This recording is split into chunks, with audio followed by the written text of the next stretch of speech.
Welcome to Legislative Report with your State Representative Josh Kail. Welcome to the program, here to give us a weekly update on session. It's good to be here. It's been a nice busy week in Harrisburg, and excited to get more stuff done next week. Well, you had a little bit of change in your assignments. There was some shuffling. We had some members that resigned their state house roles because they're moving on to the judiciary and other places, and that left some openings on committees. You received a new committee assignment. Can you tell us about that? Yeah, there were two members that ended up becoming judges that were sitting on the judiciary committee, and I was appointed to fill one of their seats. And as an attorney and as someone that practiced law, and also as somebody that worked for a judge for a year and a half right out of law school, I thought it would have been a good fit, and I ended up getting appointed there. I'm very excited. It's a very, very important committee. We work on criminal code, we work on domestic code, and we also work on issues like we had this week with human trafficking. So there's a lot of important matters coming through, and it's a good committee to be on as well to protect our Second Amendment rights. And you mentioned the issue of human trafficking. That is a focus of the committee at this point, and those bills will be coming to the floor shortly.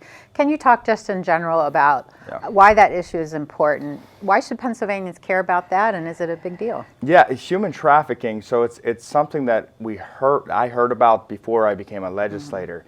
But once you actually dive into the issues, it is remarkable, because it's not just human trafficking for sex slaves. It's human trafficking for labor, for underage labor. Pittsburgh is in the top 10 as it relates to cities where this is a real issue and targeted. And it's something that we need to address. We need to make sure that we are stiffening our laws to ensure that people are deterred from doing it.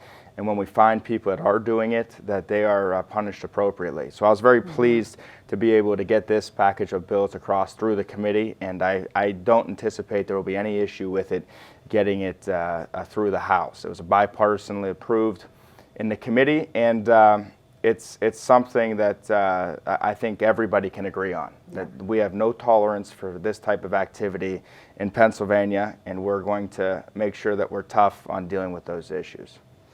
And then moving to a bill that you personally sponsored, House Bill 437. This deals with child custody and parents' roles in that. Can you talk about what that bill does? Yeah, so when I was a law clerk, we used to have these contempt hearings where there was a custody order, and basically the custody order says you have child or children this day, and the other parent has the child or children on this day. And if someone violated that custody order, there would be what's called a contempt hearing. And part of that contempt hearing, by statute, it says the judge has certain abilities to punish or deter the other side, and they are up to 6 months of imprisonment, a fine, things of that nature. But one of the things that was never in there was the ability for a judge to say to one parent, you missed a week with your child when you should have had them, so we're going to do basically comp time or makeup time. And judges have asked to have that incorporated into the law so that they have more flexibility. It's another arrow in the quiver of judges to use during those proceedings. And it's something that we need to empower our judges to be able to be creative and to do the right thing in custody. And I trust our judges that if we give them enough tools, that they're going to figure out a solution to the best of their abilities and the best solution possible in those situations. The best solution for families in general. That's right, and ultimately for the kids. It's the best solution for the kids, and we just need to make sure that our judges have that type of ability. And where is that bill in the process? Right now it was just introduced, and we are going through committee next Tuesday, I believe, is when we're going to run it. Well, good luck, and maybe next time we meet, we'll have good news on the passage of that through committee. We'll see. I'm looking forward to it. Okay, thank you.